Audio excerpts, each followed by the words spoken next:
ये बहुत आवश्यक है कि आज के समय में इंफ्रास्ट्रक्चर का निर्माण ऐसा हो जो आपदा में भी टिक सके, उसका सामना कर सके। भारत आज इस दिशा में भी तेजी से काम कर रहा है। जिन क्षेत्रों में भूकंप, बाढ़ या साइक्लोन का खतरा ज्यादा रहता है, वहां पर पीएम आवास योजना के तहत बन रहे घरों में भी इसका ध्यान रखा जाता है। उत्तराखंड में जो 4 धाम महापरियोजना का काम चल रहा है, उसमें भी आपदा प्रबंधन का ध्यान रखा गया है। उत्तर प्रदेश में जो नए कस्बे बन रहे हैं, उनमें भी आपदा प्रबंधन से जुड़ी बारीकियों, आपात स्थिति में एक्सप्रेस वे, विमान उतरने के काम आ सके, इसका भी प्रावधान किया गया है। यही नए भारत का विजन है, नए भारत के सोचने का तरीका है। साथियों, डिजास्टर रेजिलिएंट इंफ्रास्ट्रक्चर की इसी सोच के साथ भारत ने दुनिया को भी एक बहुत बड़ी संस्था का विचार दिया है, उपहार दिया है। ये संस्था है CDRI, coalition for disaster resilient infrastructure. Bharat की इस पहल में ब्रिटेन हमारा प्रमुख साथी बना है और आज दुनिया के 35 देश इससे जुड़ चुके हैं। दुनिया के अलग अलग देशों के बीच में हमने ज्वाइंट मिलिट्री एक्सरसाइज बहुत देखी है, पुरानी परंपरा है, उसकी चर्चा भी होती है।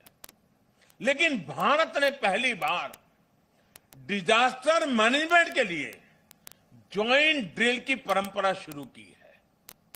कई देशों में मुश्किल समय में हमारी डिजास्टर मैनेजमेंट से जुड़ी एजेंसियों ने अपनी सेवाएं दी हैं, मानवता के प्रति अपने कर्तव्य का निर्वाह किया है।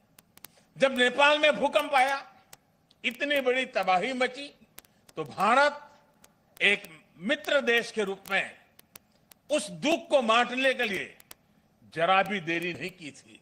हमारे NDRF के जवान वहां तुरंत पहुंच गए थे। डिजास्टर मैनेजमेंट का भारत का अनुभव सिर्फ नहीं बल्कि पूरी मानवता होगा। 2017 में भारत ने साउथ एशिया जियो स्टेशनरी कम्युनिकेशन सैटेलाइट को लॉन्च किया था। वेदर और कम्युनिकेशन के क्षेत्र में उसका लाभ हमारे दक्षिण एशिया के मित्र देश को मिल रहा है। साथियों, परिस्थितियां कैसे भी हो, अगर हम में हौसला है तो हम आपदा को भी अवसर में बदल सकते हैं। यही संदेश नेताजी ने हमें आजादी की लड़ाई के दौरान दिया था। नेताजी कहते थे, कभी भी स्वतंत्र भारत के सपने का विश्वास मत खोना। दुनिया की कोई ताकत नहीं है जो भारत को झकझोर सके। आजाद भारत के सपनों को पूरा करने के लक्ष्य है। हमारे सामने आजादी के 100वें साल से पहले, 2047 के पहले नए भारत के निर्माण का लक्ष्य है। और नेताजी को देश पर जो विश्वास था, जो भाव नेताजी के दिल में उभरते थे, और उनके इन भावों के कारण मैं कह सकता हूं कि दुनिया की कोई ताकत नहीं है जो भारत को इस लक्ष्य तक पहुंचने से रोक सके। हमारी सफलताएं हमारी संकल्प शक्ति का सबूत है, लेकिन ये यात्रा अभी लंबी है। हमें अभी कई शिखर और पार करने हैं।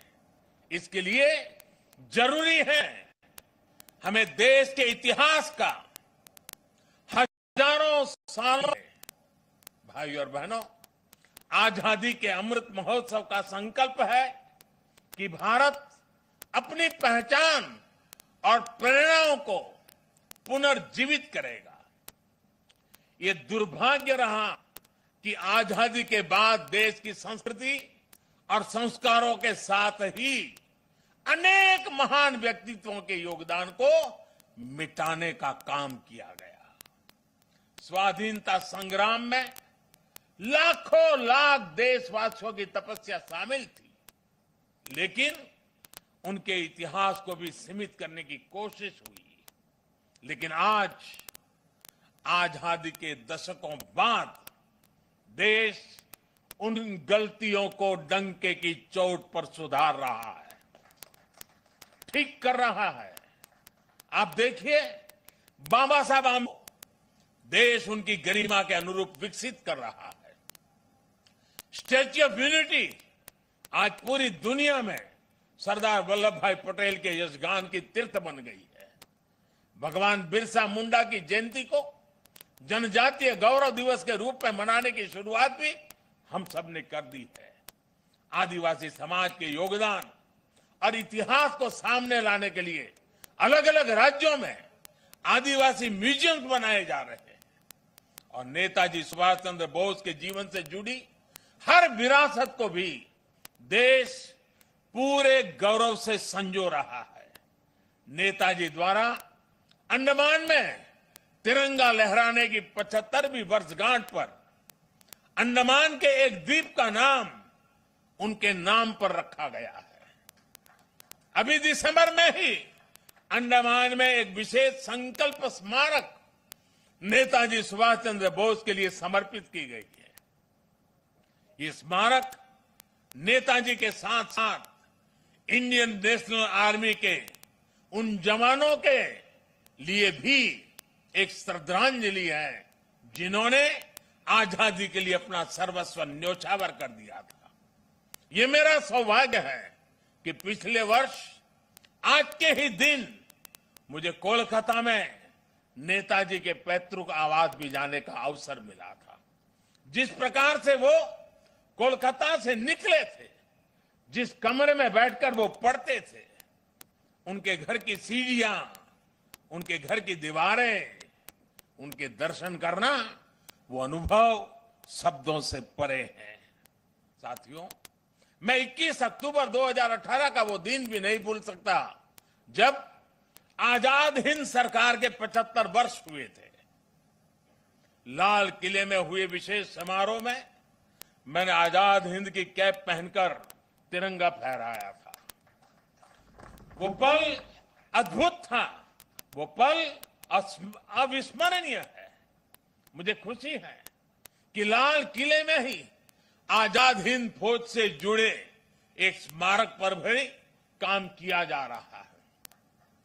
2019 में 26 जनवरी की परेड में आजाद हिंद फौज के पूर्व सैनिकों को देखकर मन जितना प्रफुल्लित हुआ। सुभाष की ये प्रतिमा हमारी लोकतांत्रिक संस्थाओं को, हमारे पीढ़ियों को राष्ट्रीय कर्तव्य का बोध कराएगी,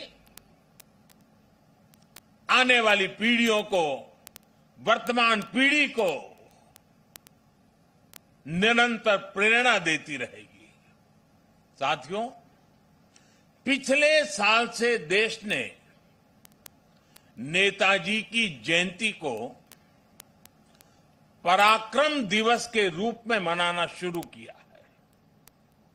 आज पराक्रम दिवस के अवसर पर सुभाष चंद्र बोस आपदा प्रबंधन पुरस्कार भी दिए गए हैं। नेताजी के जीवन से प्रेरणा लेकर ही इन पुरस्कारों को देने की घोषणा की थी। साल 2019-2022 तक उस समय के सभी नेताओं, सभी जिन्हें आज सम्मान का अवसर मिला है, उन सबको भी मैं बहुत बहुत बधाई देता हूं। साथियों, हमारे देश में आपदा प्रबंधन को लेकर जिस तरह का रवैया रहा था, उस पर एक कहावत बहुत सटीक बैठती है। जब प्यास लगी तो कुआं खोदना। और जिस मैं काशी क्षेत्र से आता हूं, वहां तो एक और भी कहावत है। वो कहते हैं, भोज गड़ी कोहड़ा रोपे। यानी जब भोज का समय आ गया तो कोहड़े की सब्जी उगाने लगना। यानी जब आपदा सिर पर से बचने के उपाय खोजे जाते थे। इतना ही नहीं, एक और हैरान करने वाली व्यवस्था थी जिसके बारे में कम ही लोगों को पता है। हमारे देश में वर्षों तक आपदा का विषय एग्रीकल्चर डिपार्टमेंट के पास रहा था। इसका मूल कारण यह था कि बाढ़, अतिवृष्टि, ओले गिरना, ऐसी जो स्थितियां पैदा होती थी, उसे निपटने का जिम्मा, उसका संबंध कृषि मंत्रालय से आता था। देश में आपदा प्रबंधन ऐसे ही चलता रहता था। लेकिन 2001 में गुजरात में भूकंप आने के बाद जो कुछ हुआ, देश को नए सिरे से सोचने के लिए मजबूर किया।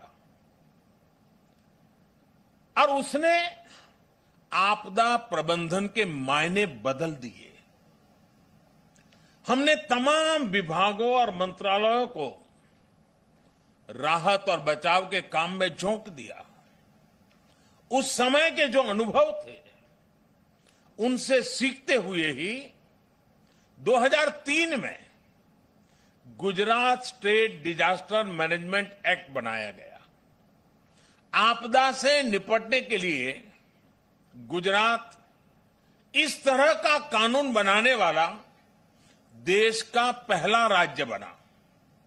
बाद में केंद्र सरकार ने गुजरात के कानून से सबक लेते हुए 2005 में पूरे देश के लिए ऐसा ही डिजास्टर मैनेजमेंट एक्ट बनाया। इस कानून के बाद ही नेशनल डिजास्टर मैनेजमेंट अथॉरिटी, उसके गठन का रास्ता साफ हुआ। इसी कानून ने कोरोना के खिलाफ लड़ाई में भी देश की बहुत मदद की। साथियों, डिजास्टर मैनेजमेंट को प्रभावी बनाने के लिए 2014 के बाद से हमारे सरकार ने राष्ट्रीय स्तर पर चौतरफा काम किया है। हमने रिलीफ, रेस्क्यू, रिहेबिलिटेशन, उस पर जोर देने के साथ साथ ही रिफॉर्म पर भी बल दिया है। हमने एनडीआरएफ को मजबूत किया, उसका आधुनिकीकरण किया, देश भर में उसका विस्तार किया। स्पेस टेक्नोलॉजी से लेकर प्लानिंग और मैनेजमेंट तक बेस्ट पॉसिबल प्रैक्टिसेस को अपनाया। हमारे एनडीआरएफ के साथ ही सभी राज्यों के एसडीआरएफ्स और सुरक्षा बलों के जवान अपनी जान की बाजी लगाकर एक एक जीवन को बचाते हैं। इसलिए आज ये पल इस प्रकार से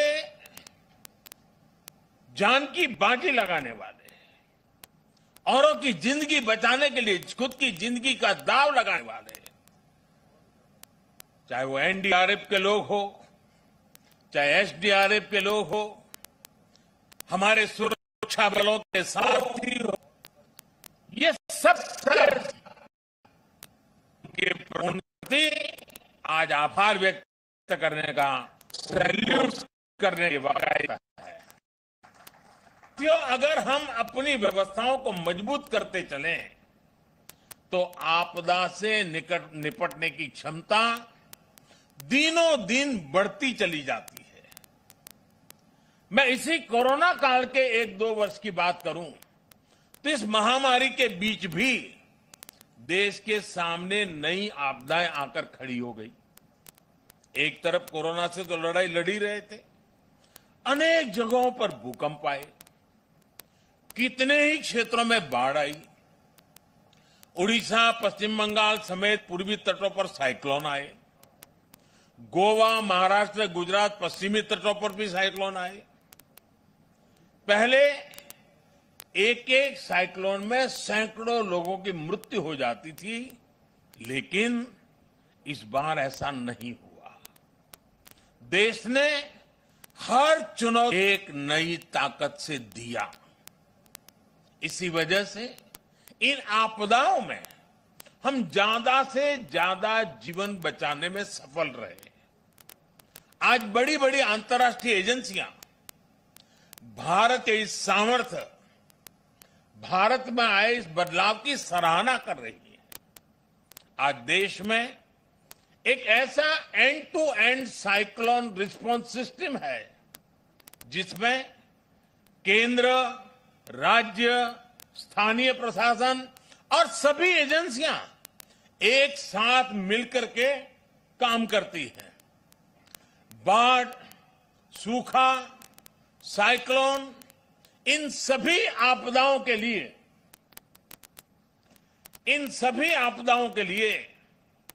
वार्निंग सिस्टम में सुधार किया गया है। डिजास्टर रिस्क एनालिसिस के लिए एडवांस टूल्स बनाए गए हैं। राज्यों की मदद से अलग अलग क्षेत्रों के लिए डिजास्टर रिस्क मैप्स बनाए गए हैं। इसका लाभ सभी राज्यों को, सभी स्टेक होल्डर्स को मिल रहा है। और सबसे महत्वपूर्ण, डिजास्टर मैनेजमेंट, आपदा प्रबंधन आज देश में जन भागीदारी और जन विश्वास का विषय बन गया है। मुझे बताया गया है कि एनडीएमए की मित्र जैसे युवा आगे आ रहे हैं। आपदा मित्र के रूप यानी जन भागीदारी बढ़ रही है। कहीं कोई आपदा आती है तो लोग विक्टिम नहीं रहते, वो वॉलेंटियर्स बनकर आपदा का मुकाबला करते हैं। यानी आपदा प्रबंधन अब एक सरकारी काम भर नहीं है, बल्कि ये सबका प्रयास का एक मॉडल बन गया है। और साथियों, जब मैं सबका प्रयास की बात करता हूं तो इसमें हर क्षेत्र में हो रहा है प्रयास, एक होलिस्टिक अप्रोच भी शामिल है। आपदा प्रबंधन को प्राथमिकता देते हुए हमने अपने एजुकेशन सिस्टम में भी कई सारे बदलाव किए हैं। जो सिविल इंजीनियरिंग के कोर्सेज होते हैं, आर्किटेक्चर से जुड़े कोर्सेज होते हैं, उसके पाठ्यक्रम में डिजास्टर मैनेजमेंट से जोड़ा, इंफ्रास्ट्रक्चर को जोड़ना, ये सारे काम प्रयासरत है। सरकार ने डैम फेलियर की स्थिति से निपटने के लिए डैम सेफ्टी कानून भी बनाया है। साथियों, दुनिया में जब पुरी जी, मंत्रिमंडल के अन्य सदस्य, आईएन के सभी ट्रस्टी, एनडीएमए के सभी सदस्यगण, jury members, NDRF, coast guards और आईएमडी के डायरेक्टर जनरल, आपदा प्रबंधन पुरस्कारों के सभी विजेता साथी, अन्य सभी महानुभाव, भाइयों और बहनों, भारत मां के वीर सपूत नेताजी सुभाष चंद्र बोस की 125वीं जन्म जयंती पर पूरे देश की तरफ से मैं आज कोटि कोटि नमन करता हूं। ये दिन ऐतिहासिक है। ये कालखंड भी ऐतिहासिक है और ये स्थान जहां हम सभी एकत्रित हैं, वो भी ऐतिहासिक है। भारत के लोकतंत्र की प्रतीक हमारी संसद पास में है। हमारी क्रियाशीलता और लोकनिष्ठा के प्रतीक अनेक भवन भी हमारे साथ पास में नजर आ रहे हैं। हमारे वीर शहीदों को समर्पित नेशनल वॉर मेमोरियल भी पास है। इन सब के आलोक में आज हम इंडिया गेट पर अमृत महोत्सव मना रहे हैं और